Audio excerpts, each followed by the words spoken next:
Welcome viewers, প্রতিদিনের মতো আজও চলে এসেছি আমার লাঞ্চের থালি নিয়ে।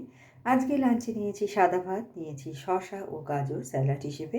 প্রথম পাতে খাওয়ার জন্য নিয়েছি পালং শাকের চচ্চড়ি, যেটা আমি আলু, বেগুন, কুমড়ো ও বড়ি দিয়ে রান্না করেছি। প্রথমে তেলে বড়িগুলো ছোটো টুকরো করে ভেঙে ভেজে তুলে নিয়ে ওই তেলের মধ্যে কালো জিরে ও শুকনো লঙ্কা ফোড়ন দিয়ে কুমড়ো, আলু ও বেগুনটা একটু ভাজা ভাজা করে ওর মধ্যে আগে থেকে কুচিয়ে রাখা পালং শাক, নুন, হলুদ, সামান্য মিষ্টি দিয়ে আমি এটা তৈরি করেছি।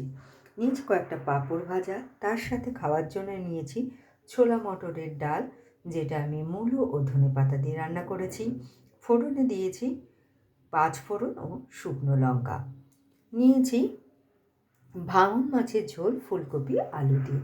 মাছগুলোকে নুন হলুদ মাখিয়ে তেলে ভেজে তুলে নিয়ে ওই তেলের মধ্যেই আমি জিরে ফোড়ন দিয়েছি।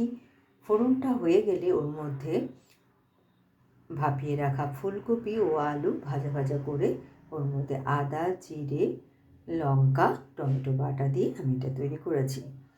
আর শেষ পাতে খাওয়ার জন্য নিয়েছি টক দই। তো কেমন লাগলো আপনাদের আমার এই লাঞ্চের থালিটা? ভালো লাগলে লাইক, শেয়ার এবং সাবস্ক্রাইব করবেন আমার চ্যানেলকে। Thank you for watching.